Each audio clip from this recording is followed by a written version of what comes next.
இப்போ தலைவர் ராகுல் காந்தி எக்ஸ்போஸ் பண்ணும்போது கூட ஒரு 10 பூத்தில் இருந்து 6018 ஓட்டு வந்து ரிமூவ் பண்ணுறதுக்கான அப்ளிகேஷன்ஸ் வந்துச்சு.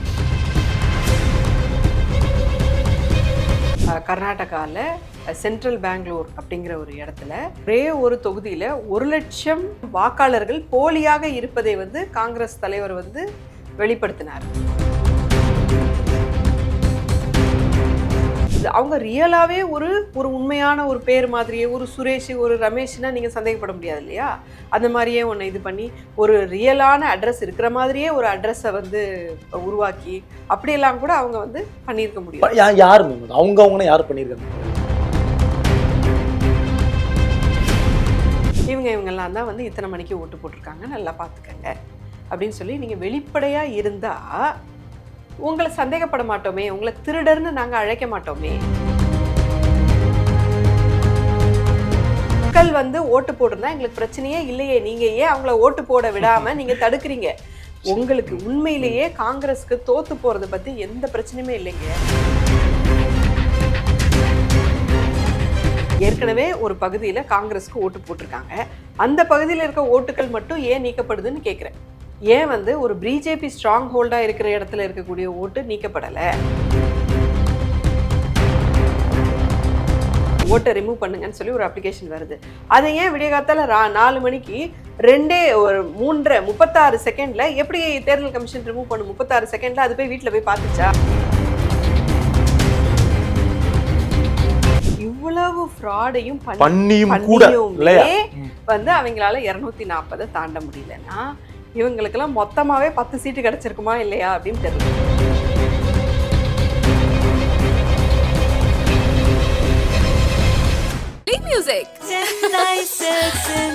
அப்பவும் இப்பவும் எப்பவும் அதிரடி கலெக்ஷன், சரவெடி செலிப்ரேஷன்ஸ். முந்திரி திராட்சை முழுசா இருக்கு. ஆச்சி பாயாசம் மிக்ஸ், ஒன்று வாங்கினால் ஒன்று இலவசம். உலக தமிழர்களுக்கு வணக்கம். இது கிங் டிவி. இன்றைக்கு நம்மோடு காங்கிரஸ் கட்சியின் ஒயிட் டிஷர்ட் மூவ்மெண்ட்டை சார்ந்த சுபத்ரா தேவி நிகழ்வு இணைகிறார். மேம் வணக்கம். ஓட்டு திருட்டு அப்படின்ற வார்த்தையை வந்து ரொம்ப ஆணித்தனமாக பயன்படுத்தப்படுகிறது காங்கிரஸ் கட்சியை சார்ந்தவர்களாலும் அதனுடைய கூட்டணி கட்சியை சார்ந்தவர்களாலும். மக்கள் பிரதானமா கேட்கிற கேள்வி என்பது, தேர்தல் ஆணையம் குளறுபடி அப்படின்றத புரிஞ்சிக்க முடியுது. ஒரு நிர்வாகத்துல சீர்கேடு இருக்கு, அந்த சீர்கேடை சரி செய்யணும் அப்படின்னு. ஆனா நிர்வாகமே திருட்டுல ஏற்பட்டிருக்கு, நடந்ததே திருட்டு அப்படின்னு சொல்றோம் இல்லையா? அந்த அளவுக்கு மிகைப்படுத்தி சொல்லணுமா இந்த செய்தி? இல்ல, இதை இதுக்கு மேல மிகையே படுத்த முடியாது. ஃபேக்ட்ஸே அவ்வளவு மோசமா இருக்கு. இங்க நடக்கக்கூடிய உண்மைகளே வந்து இதுக்கு மேல அதை மிகையே படுத்த முடியாது யாருமே. அவ்வளவு மோசமா வந்து இருக்கு. ஸோ ஓட்டு திருட்டு அப்படின்னு நம்ம ஏன் சொல்றோம் அப்படின்னு சொன்னா, நீங்க ஒரு ஓட்டு போடுறீங்க ஒருத்தருக்கு அப்படின்னு சொன்னா அது அவருக்கு போய் சேரணுமா இல்லையா? கட்டாயம் சேரணும். ஸோ இப்போ ஒரு தொகுதியில 10 பேர் இருக்காங்க, அங்க வந்து ஒரு 6 பேர் ஒருத்தருக்கு ஓட்டு போடுறாங்க அப்படின்னு சொன்னா அந்த 6 பேர் வந்து வின் பண்ணதை அனௌன்ஸ் பண்ணணும். இப்போ அதுல வந்து நான் என்ன பண்றேன், ஒரு 2 ஓட்டை ரிமூவ் பண்றேன், ஒரு 2 ஓட்டு கள்ள ஓட்டு போடுறேன். அதாவது மேம், நான் வந்து வாக்குச்சாவடி உள்ள போய் நான் எனக்கான சின்னத்தை தேர்வுக்கெல்லாம் முன்னாடி வாக்காளர் பட்டியல் இருக்கு. வாக்காளர் பட்டியல்லையே நீங்க 6 பேர் நீங்க வர்றீங்க ஓட்டு போடுறதுக்கு, உங்களுக்கு 2 பேருக்கு நான் ஓட்டே இல்லாம பண்ணிடுறேன். சரி, ஏன்னா நீங்க வந்து காங்கிரஸ் மற்றும் கூட்டணி கட்சிகளுக்கு ஓட்டு போடுவீங்கிறதுக்காக நீங்க உங்க 2 பேர் ஓட்டையும் நான் வந்து ரிமூவ் பண்ணிடுறேன். அவ்வளவு தெளிவாக தேர்தல் ஆணையத்தால வேலை செய்ய முடியும்? அதுதான் கேள்வியா இருக்கு. எப்படி தேர்தல் ஆணையம் முகத்தை பார்த்து முடிவு பண்றாங்க அப்படின்ற கேள்வி இருக்குல்ல. ஸோ அதுதான் வந்து அவங்களுக்கு யாரெல்லாம் ரிமூவ் பண்ணணும் அப்படிங்கிறது அவங்களுக்கு ப்ராபப்ளி கிரவுண்டில் வந்து பிஜேபி போன்றவங்க வந்து ஒர்க் பண்ணி கொடுக்குறாங்களா இருக்கும். நம்ம எதை வச்சு சொல்கிறோம் அப்படின்னு சொன்னால், இப்போ தலைவர் ராகுல் காந்தி எக்ஸ்போஸ் பண்ணும்போது கூட ஒரு 10 பூத்தில் இருந்து 6018 ஓட்டு வந்து ரிமூவ் பண்ணுறதுக்கான அப்ளிகேஷன்ஸ் வந்துச்சு. ஓகே, அப்போது அந்த அதை ரிசீவ் பண்ண பிளாக் லெவல் ஆஃபீஸர் வந்து, இது என்னடா ஏன் மாமாவோடது வந்து ரிமூவ் ஆகிறதுக்கு அப்ளிகேஷன் வந்திருக்கு, ஏன் மாமா எதுக்கு தான் ஓட்டை ரிமூவ் பண்ண சொல்கிறாரு அப்படின்னு சொல்லி பார்த்தா, மாமாவோட பக்கத்து வீட்டுக்காரர் அப்ளை பண்ணுறாரு. நம்ம மாமாவோட பக்கத்து வீட்டுக்காரர் எதுக்கு மாமாவோட ஓட்டர் ஐடியை ரிமூவ் பண்ணுறதுக்கு அப்ளிகேஷன் போடுறாரு அப்படின்னு சொல்லி பக்கத்து வீட்டுக்காரருக்கு ஃபோன் பண்ணி கேட்டால், நான் அப்படி ஒன்றுமே பண்ணலைன்னு சொல்கிறாரு. மாமாவுக்காவது தெரியுமான்னு ஃபோன் பண்ணி கேட்டால், எனக்கு இப்படி ஒன்று நடந்ததே தெரியாதுன்னு சொல்கிறார்.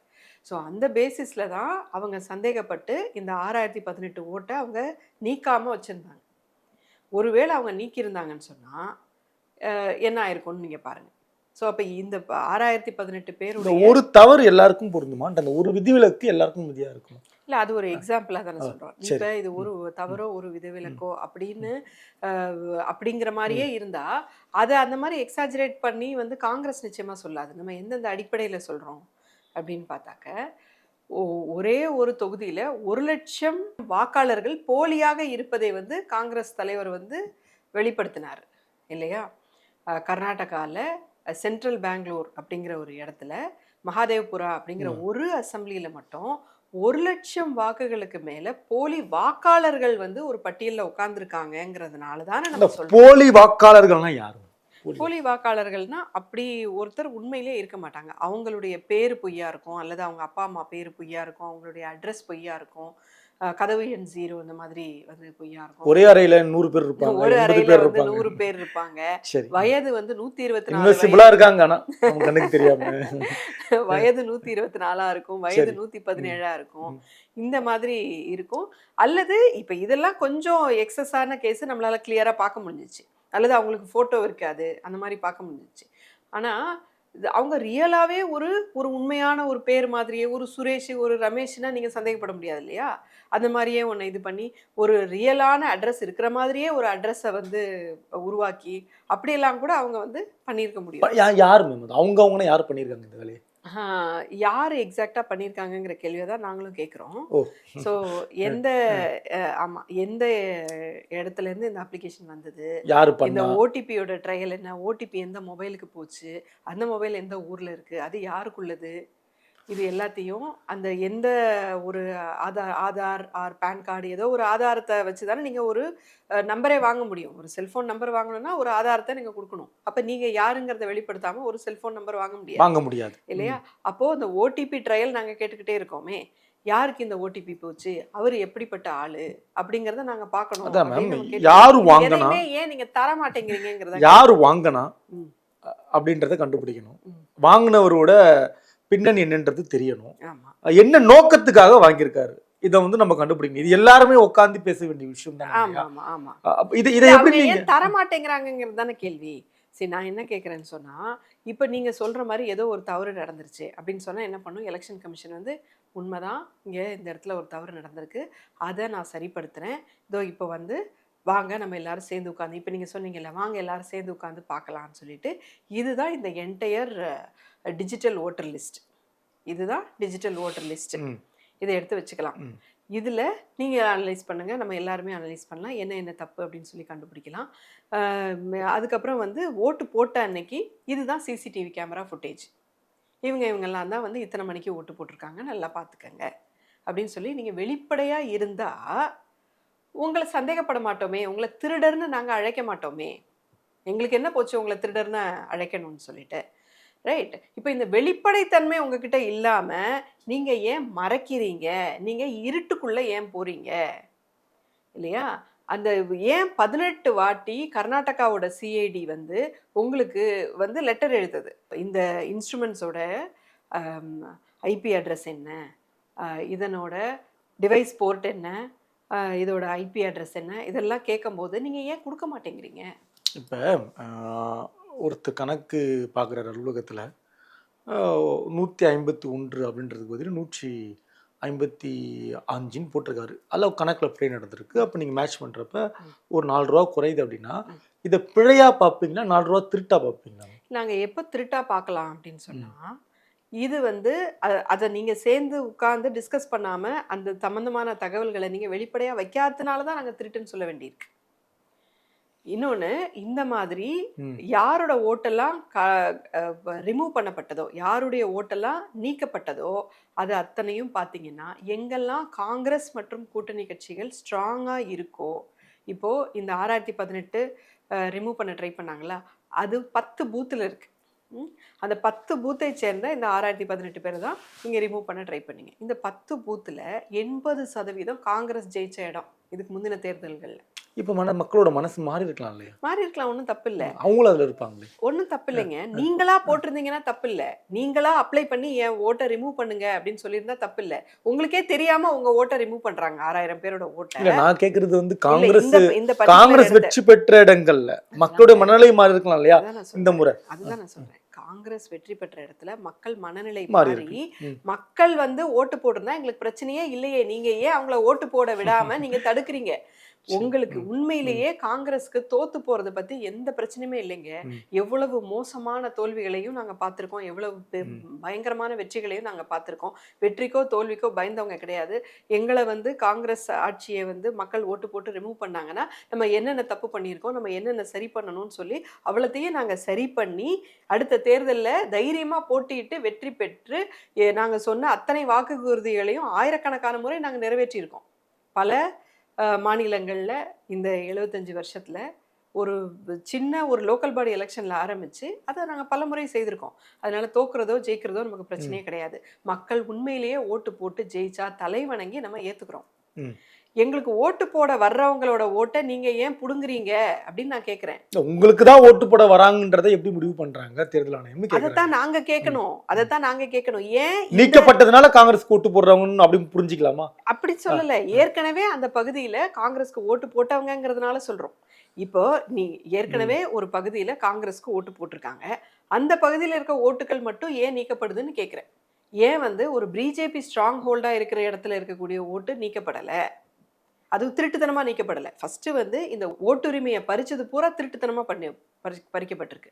நீங்க இறந்து போல, நீங்க அந்த வீட்டை விட்டு எங்கேயும் போல, அதே வீட்டில் தான் இருக்கீங்க. உங்க ஓட்டை உங்களுக்கு தெரியாம ஒருத்தர் வந்து அப்ளை பண்றாரு ரிமூவ் பண்ண சொல்லி. அந்த அப்ளை பண்ணவருக்கும் தெரியல நம்ம வந்து அப்ளை பண்ணோன்னு. அவரும் பண்ணல, உங்களுக்கும் தெரியாது. யாரோ ஒரு சிஸ்டம் விடியகாத்தால 4 மணிக்கு எழுந்து உங்க ஓட்டை வந்து ரிமூவ் பண்ண சொல்லி அப்ளை பண்ணுது. உடனே எலெக்ஷன் கமிஷன் 36 செகண்ட்ல 2 ஓட்டை இமிடியேட்டா ரிமூவ் பண்ணுது. எங்கேயாவது விடியகாத்தால 4 மணிக்கு எலெக்ஷன் கமிஷன் ஒரு அப்ளிகேஷன் வருதுங்க, ஓட்டை ரிமூவ் பண்ணுங்கன்னு சொல்லி ஒரு அப்ளிகேஷன் வருது. அதை ஏன் விடியகாத்தால 4 மணிக்கு 36 செகண்ட்ல எப்படி தேர்தல் கமிஷன் ரிமூவ் பண்ணும்? 36 செகண்ட்ல அது போய் வீட்டுல போய் பாத்துச்சா? இதுதான் நடந்திருக்கு இல்லையா? இதான் நடந்திருக்கு. சரி, அது போய் பாத்துச்சா? அவன் செத்து போயிட்டானான்னு பாத்துச்சா? அல்லது அந்த வீட்டை விட்டு போயிட்டானான்னு பாத்துச்சா? எங்கேயாவது போய் அது வெரிஃபை பண்ணுச்சா? வெரிஃபையே பண்ணாம நீங்க ஏன் சொல்றீங்க? இப்ப பீகார்லயே அதான் நடந்துச்சு. 65 லட்சம் வாக்காளர்கள் ஆதார் கார்டு இருக்கு, போன வாட்டி வரைக்கும் ஓட்டு போட்டவங்க அத்தனை பேர்கிட்டயும் ஓட்டு ஐடி கார்டு இருக்கு, அத்தனை பேர் ஓட்டு போட்டவங்க.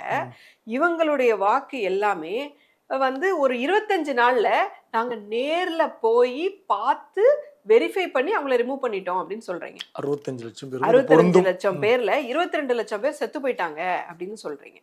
அப்போ இந்த 22 லட்சம் பேர் செத்து போனதை அவங்க டெத் சர்டிஃபிகேட்லாம் நீங்க பார்த்து இந்த 25 நாள்ல வெரிஃபை பண்ணீங்களா? நீங்க பண்ண கூட பண்ணிருக்கலாம், அவ்வளவு நீங்க வந்து திறமையான ஆட்களா கூட இருக்கலாம். ஆனா அவங்க ஏன் உயிரோட வந்து ராகுல் காந்தியோட டீ குடிக்கிறாங்க? அவங்க உண்மையிலேயே செத்து போல, அவங்க அங்கதான் இருக்கிறாங்க. உயிரோட இருக்கவங்கள ஏன் நீங்க செத்து போனதா நீங்க வந்து ரிமூவ் பண்ணீங்க? அப்ப நீங்க வெரிஃபை பண்ணல இல்லையா? ஸோ இந்த மாதிரி ரிமூவ் பண்ணவங்க எல்லாமே பார்த்தீங்கன்னா ஒன்று இஸ்லாமியர்களாக இருக்காங்க, அல்லது கிறித்துவர்களாக இருக்காங்க, அல்லது தலித்தா இருக்காங்க. யாரெல்லாம் வந்து காங்கிரஸ்க்கு கட்டாயம் ஓட்டு போடுவாங்களோ, எந்தெந்த பகுதியெல்லாம் காங்கிரஸ் வந்து ஸ்ட்ராங்காக இருக்குதோ, காங்கிரஸோ அல்லது காங்கிரஸ் கூட்டணியோ ஸ்ட்ராங்காக இருக்குதோ அந்த பகுதிகளில் இருக்கக்கூடிய வாக்குகளை மட்டும் நீங்கள் ரிமூவ் பண்ணியிருக்கிறீங்க. அப்படிங்கிறதுனால தான் இது மொத்தத்தையும் சேர்த்து நம்ம வந்து திருட்டு அப்படின்னு சொல்கிறோம்.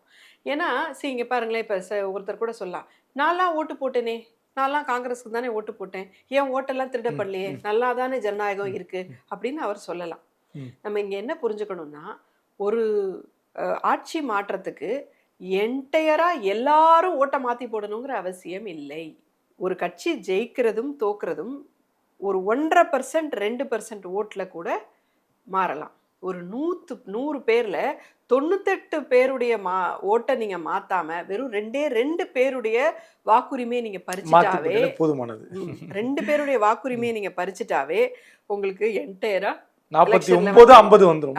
அப்படியே இது பண்ணிடும். ஸோ இவங்க என்ன பண்ணியிருக்காங்க, 2 விஷயம் பண்ணியிருக்காங்க. ஒன்று, இவங்க ஓட்டை ரிமூவ் பண்ணியிருக்காங்க.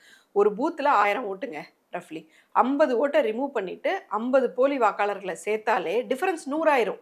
இல்லையா? ஸோ ஒரு பூத்தில் 100 டிஃபரன்ஸ் அப்படிங்கிறது அவ்வளோதான், சொல்லி முடிஞ்சுது. ஸோ எனக்கு என்னன்னா, காங்கிரஸ் கூட்டணிக்கு இந்திய மக்கள் எவ்வளோ கோடி ஓட்டு போட்டிருக்காங்க, எவ்வளோ அதிகமான ஆதரவு போட்டிருக்காங்க அப்படின்னு சொன்னால், இவங்க இவ்வளவு ஃப்ராடு பண்ணியும் வந்து இவங்களால தனி மெஜாரிட்டி வர முடியல. 400 சீட்டு 400 சீட்டு அப்படின்னு சொல்லிக்கிட்டே இருந்தாங்க.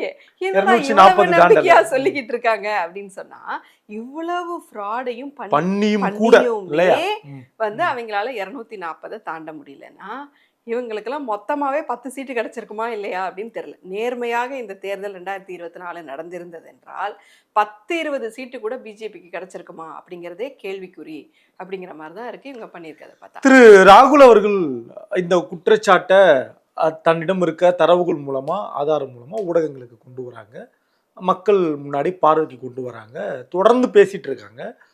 அதற்கான கள வேலையும் தொடங்கியிருக்கு. இதே சிந்தனையோட இந்தியா முழுக்க இருக்கக்கூடிய மற்ற காங்கிரஸ் தலைவர்கள், நிர்வாகிகள் இந்த உணர்வோட செயல்படுறாங்களா? உணர முடியுதா? அவங்க மக்கள்கிட்ட கொண்டு போய் சேர்க்கிறாங்களா? நிச்சயமா நாங்க அதற்கான வேலையை ஸ்டார்ட் பண்ணியிருக்கோம். நேற்று கூட பார்த்தீங்கன்னு சொன்னா, எங்களுடைய ஆராய்ச்சித்துறை தலைவர் திரு மாணிக்கவாசகம் சார், அவங்களோட டீம் வச்சு அவங்க ஒரு ப்ரெஸ் மீட் பண்ணாங்க. அவங்க வந்து ஒரு டீட்டெயில்டா செஞ்சு காமிச்சாங்க. எப்படி வீதிக்கு வந்துட்டுமான்னு கேட்குறோம். வீதியில மேடையை போட்டு மக்கள்கிட்ட சொல்லிட்டு. ஸோ வந்து இப்போ அவங்க வந்து ஒரு ப்ரெஸ் மீட்டில் எப்படி இந்த ஓட்டு திருட்டு வந்து நடந்திருக்கு, எப்படி வந்து ஒரு சாதாரண மனுஷர் போயிட்டு, யார் வேணா போயிட்டு ஒரு 100 பேருக்கு வந்து அவருக்கே தெரியாமல் இதை வந்து பண்ண முடியும் அப்படிங்கிறத வந்து டெமான்ஸ்ட்ரேட் பண்ணி காமிச்சாங்க. இது எல்லாமே என்ன அப்படின்னு சொன்னால், இந்த புரிதலை கொண்டு வர்றதுக்காக தான். ஸோ நீங்கள் எந்த அளவுக்கு வந்து மக்கள்கிட்ட சோஷியல் மீடியா வழியாகவும் களத்திலும் இந்த புரிதலை நீங்கள் ஏற்படுத்துறதுக்காக நம்ம வந்து ஹவர்ஸ் ஆஃப் டைம் நம்ம ஸ்பெண்ட் பண்ணுறோமோ அந்தளவுக்கு அது வந்து ரிசல்ட் வந்து நடக்கும். ஸோ இப்போ நாங்கள் தொடங்கியிருக்கோம். தமிழ்நாட்டில் மட்டுமே 1 கோடி கையெழுத்து வாங்கணும் அப்படிங்கிற ஒரு நோக்கத்தில் தலைவர் செல்வ பெருந்தகை அவர்கள் வந்து துவங்கினாங்க. நான் கூட போயிருந்தேன். போயிட்டு இருக்கு இல்லையா, நடந்துட்டு இருக்கு. ஆமாம். அது வந்து நான் பார்க்குறது என்னன்னு சொன்னால், இந்த படித்தவங்களுக்குள்ளேயே நம்ம பேசிக்கிட்டு இருக்கோம். எங்கேயோ ஒரு இடத்துல வந்து இந்த 70-80% மாதம் 10,000 ரூபா சம்பளம் மட்டும் வாங்கிட்டு உடல் உழைப்பு செய்கிறாங்க இல்லையா, ஒரு பெயிண்டரு, ஒரு வீட்டு வேலை செய்யக்கூடிய டெய்லராக இருப்பாரு, ஒரு டெய்லரு, இவங்களுக்கெல்லாம் வந்து உடல் உழைப்பு செய்யறவங்களுக்கு நிச்சயமா இது போய் சேரவே இல்லை. இது மட்டும் இல்லை, எந்த அரசியலுமே போய் சேரல. சரி, ஓகே. ஸோ அவங்களெல்லாம் நம்ம இல்ல, இது வந்து முதலுக்கே மோசடி. நிச்சயமா அதை கொண்டு போய் சேர்த்துருக்குமா? நிச்சயமா. ஸோ அதுக்கான ஒரு டைம் வந்து நம்ம நிச்சயமா எடுத்துக்கணும். நெக்ஸ்ட் ஒரு 60 டேஸ்ல வந்து இதுக்கான ஒரு பெரிய வேலையை வந்து காங்கிரஸ்ல எல்லா டிபார்ட்மெண்ட்டுக்கும் வேற வேலையே கிடையாது. காங்கிரஸ்ல வந்து ஒரு 27 விங்குக்கு மேல இருக்கு. எல்லா விங்குக்குமே this is the only assignment given. நீங்க போய் இந்த வாக்கு திருட்டை பத்தின விழிப்புணர்வை தெருவா வீடு வீடா நீங்க பரப்புங்க. ஆமா. சோசியல் மீடியால எவ்வளவு நீங்க பரப்ப முடியுமோ அதை வந்து பரப்புங்க. மற்றும் ஒவ்வொரு பகுதியிலையும் உங்க வாக்குகளை செக் பண்ணிக்கோங்க. அந்தந்த பூத்துல வந்து எல்லாரும் போய் செக் பண்ணுங்க, உங்களுக்கு ஓட்டு இருக்கா அப்படிங்கறத வந்து நீங்க செக் பண்ணுங்க. உயிரோட இருக்கனா இல்லையா செக் பண்ணுங்க. அண்ட் எவ்வளவு போலி வாக்காளர்கள் சேர்க்கப்பட்டிருக்காங்க அப்படிங்கிறதுல வந்து செக் பண்ணுங்க அப்படின்னு சொல்லியிருக்காங்க. எங்களுடைய ஒயிட் டிஷர்ட் மூமெண்ட்லையும் அந்த வேலையை வந்து தொடங்கி இருக்கிறோம். ஸோ நம்மளுமே வந்து விரைவில் சொல்லுவோம். தமிழ்நாட்டை பொறுத்த வரைக்கும் எந்தெந்த இடத்துல வந்து என்னென்ன மாதிரி நடந்திருக்கு அப்படிங்கிறத நம்ம கூட சொல்ல போகிறோம். 8 மாதங்கள்ல தமிழ்நாட்டுடைய தேர்தல் நடக்கிறது இல்லையா? இது நம்ம இந்தியா முழுக்க நம்ம பேசிட்டு இருக்கோம். தமிழ்நாட்டு தேர்தலில் இந்த வாக்கு திருட்டு மோசடி எல்லாம் நடப்பதற்கான வாய்ப்பு இருக்கா? இது எப்படி தமிழ்நாடும் நீங்க கூட்டணியில் இருக்கீங்க, எப்படி அதை எதிர்கொள்ள போறீங்க? முதல்ல வாய்ப்பு இருக்கா தமிழ்நாட்டில்? இல்லை, எங்கே வாய்ப்பு இல்லை. இப்போது உங்களுக்கும் தெரியாது, எனக்கும் தெரியாது. நான் தான் உங்கள் ஓட்டை ரிமூவ் பண்ணுறேன் அப்படின்னு என் பேரில் உங்கள் வாக்கை ரிமூவ் பண்ண சொல்லி அப்ளை பண்ணுறாங்க. அது உங்களுக்கும் தெரியாது, எனக்கும் தெரியாது. ஒரு சாஃப்ட்வேர் வச்சு ஏதோ ஒரு இடத்துல இருந்து அவங்க அதை பண்ணுறாங்கங்கும் போது அது உத்தரப்பிரதேசில் சாத்தியம், இங்கே சாத்தியம், அங்கே சாத்தியம்னா ஏன் தமிழ்நாட்டில் சாத்தியம் இல்லை? இங்கே வாய்ப்பு இருக்கு இல்லையா? ஏன்னா இங்கே களத்தில் யாருக்குமே தெரியாது. என்டையர் விஷயம் அந்த மாதிரி எதுவும் வெடிக்க ஆரம்பிக்கல இன்னும் தமிழ்நாட்டில் இல்லையா? பேச ஆரம்பிக்கல. அந்த வேலைகளை தான் நாங்கள் பார்த்துட்டு இருக்கிறோம். அதை தான் அதுவும் போயிட்டு இருக்கு. ஆமாம், அதை வந்து ஆக்சுவலாக கிரவுண்டில் போய் அதை எடுத்து எந்தெந்த பகுதியில் எப்படி இருக்குது அப்படிங்கிறத வந்து நாங்கள் பார்த்துட்ருக்கோம். செலக்டிவாக அங்கங்கே இங்கெங்கே இப்படியெல்லாம் பேட்டர்னில் தமிழ்நாட்டில் நடந்திருக்கு அப்படிங்கிறத வந்து விரைவில் வெளியிடுவோம். ஸோ அதை சொன்னாக்க எல்லா கட்சிகளுமே ஓ. எல்லா கட்சிகளுமே யாரெல்லாம் ஜனநாயகத்தின் மீது நம்பிக்கை இருக்கோ, யாரெல்லாம் மக்களிடம் அதிமுக உட்பட அதிமுக உட்பட நாம் தமிழர் உட்பட புதிதாக வந்த விஜய் கட்சி உட்பட ஒரு சுயேட்சையாக போட்டி போடணும் அப்படின்னு நினைச்சிட்டு இருக்கிறவரு 10 ஓட்டு வாங்குறவரா இருந்தாலும் சரி, என் ஓட்டு அது எனக்கான ஓட்டு. உங்களுக்கு விழுற ஓட்டு உங்களுக்கு போய் கிடைக்கணும் அப்படிங்கிறது தான். அவர் அங்க வரைக்கும் போயிட்டு எனக்கு ஓட்டு இல்லைன்னு சொல்லிட்டு வரக்கூடாது. உங்களுக்கு எதிரானவருக்கு போலியான வாக்காளர்கள் போட்டு உங்களை டிஃபீட் பண்ணக்கூடாது. ஸோ இதனால எல்லாருக்குமே எப்படியெல்லாம் இங்க தமிழ்நாட்டுல என்னென்ன ஸ்டைல்ல நடந்திருக்கு அப்படிங்கறத வெளியிடுவீங்க. தமிழ்நாடு அரசு விழிப்போட இருக்கா? திமுக தலைவர் கவனமா இருக்காரு அதுல? பீகாருக்கு போறது சரியா இருக்கு, தமிழ்நாட்டுல சரியா இருக்கா அது? இல்லை, எனக்கு அதை பற்றி தெரியலைங்க. கட்டாயம் நம்ம திமுக தோழர்கள் நிச்சயமாகவே அலர்ட்டாகவே நல்லாவே பண்ணுவாங்க அப்படிங்கிற நம்பிக்கை தான் எனக்கும் இருக்குது. ஆனால் யார் எப்படி இருந்தாலும் சரி, இவ்வளோ நாள் எல்லா கட்சியுமே கொஞ்சம் அலட்சியமாக தான் இருந்திருக்கும் தான் உண்மை. இப்போ டபுள் அலர்ட் ட்ரிபிள் அலர்ட்டா இப்போ நீங்க சொன்ன மாதிரி முதலுக்கே மோசமா போயிடும். இந்த ஓட்டு தான் நமக்கு கல்வி கொடுத்துச்சு, இந்த ஓட்டு தான் நமக்கு சாப்பாடு கொடுத்துச்சு, பட்னி சாவை நிறுத்துச்சு, நமக்கு இந்த வேலை வரைக்கும் கொடுத்துருக்கு இல்லையா? இந்த வேலை வரைக்கும் சட்ட துணி முதற்கொண்டு கொடுத்துருக்கு, எல்லாத்தையும் கொடுத்தது இந்த ஓட்டு தான். ஸோ அந்த ஓட்டை இன்னும் நிறைய பேர் அதை முழுமையா இது என்னன்னு டெமோக்ரஸினா என்னன்னு புரியறதுக்குள்ளேயே டெமோக்ரஸி அவங்கள விட்டு காணாம போயிடுமோங்கிற பயம். படிக்காதவர் ஓட்டு போடுறாங்க, மெத்த படித்த மேதாவி ஓட்டு, செல்வந்தர் ஓட்டு. ஆனா எல்லா ஓட்டுக்கும் பவர் ஒரு பவர் தான், ஒரே பவர் இல்லையா? இவ்வளவு ஒரு அழகான ஜனநாயகத்தை இன்னைக்கு நம்ம கண்ணெதிரா பார்த்துட்டு இருக்கோம் அழியறது. புரியறதுக்கு முன்னாடி அது போயிடுச்சோ அப்படிங்கிறது. எனக்கு ஏன் கல்வி கிடைச்சது, ஏன் நான் நல்லா இருந்தேன், இப்ப ஏன் நான் கடன்ல இருக்கேன், இதுவே புரியல மக்களுக்கு. 10 வருஷத்துக்கு 15 வருஷத்துக்கு முன்னாடி என் வாழ்க்கை பெட்டரா இருந்த மாதிரி இருந்துச்சு, இப்போ இந்த 10 வருஷமா என் வாழ்க்கை சரசரன்னு கீழே இறங்குது, இப்ப கடங்காரன் ஆயிட்டேன், மினிமம் பேலன்ஸ் இல்ல, மினிமம் பேலன்ஸே இல்லையே, எல்லா வேலையுமே எவ்வளவு சம்பாதிச்சாலும் பத்த மாட்டேங்குது, மைசூர் பாக்கு வேலை மட்டும் குறைஞ்சிருக்குன்றாங்க, போயிட்டு 100 ரூபா அப்படிங்கிற காரணம் தெரியறதுக்குள்ள அந்த ஜனநாயகத்தை நம்ம இழந்துருவோமோ அப்படிங்கிற ஒரு பயத்துல இருக்கும்போது அரசியல் கட்சிகளுக்கு மிகப்பெரிய பொறுப்பு இருக்கு. ஒவ்வொருத்தர் தேர்தலில் நிற்கிறவருக்கும் பொறுப்பு இருக்கு. நான் ஒரு கட்சி அப்படின்னு சொல்லிட்டு எந்த கட்சி வேணா இருக்கட்டும், உங்களுக்கு ஒரு பெரிய பொறுப்பு இருக்கு. படித்தவருக்கு ஒரு பெரிய பொறுப்பு இருக்கு. இது என்னன்னு உங்களுக்கு புரிஞ்சிருச்சுனாவே உங்களுக்கு பெரிய ஒரு பொறுப்பு இருக்கு. உங்களோட ஒரு 3-4 தெரு தாங்க ஒரு பூத்துங்கிறது, ஒரு 1000 ஓட்டு அப்படிங்கிறது. அதுல போய் நீங்க கட்டாயம் செக் பண்ணி இந்த மாற்றத்தை, இந்த உங்களோட பூத்துல 100% இருக்கிற அத்தனை பேரும் வாக்களிக்கணும். வாக்காளர்களா சரியா அதுல இருக்கணும். ஒரு போலி வாக்காளர் கூட உங்களோட பூத்துல இல்லாம நீங்க பாத்துக்கணும் அப்படிங்கிறது ஒருத்தருடைய பொறுப்பா இருக்கு. இதை நம்ம செய்யும் பட்சத்தில் தான் நம்மளுடைய வாழ்க்கை, நம்ம குறை வாழ்க்கை எப்படி இருக்க போகுது, நம்ம பிள்ளைக்குட்டியோட வாழ்க்கை எப்படி இருக்க போகுது அப்படிங்கிறது இருக்கு. தொடர்ந்து பயணிக்கலாம். நன்றி. தேங்க்யூ. மியூசிக் அப்பவும் இப்பவும் எப்பவும் சென்னை அதிரடி கலெக்ஷன் சரவெடி செலிப்ரேஷன்ஸ். முந்திரி திராட்சை முழுசா இருக்கு. ஆச்சி பாயாசம் மிக்ஸ், 1 வாங்கினால் 1 இலவசம்.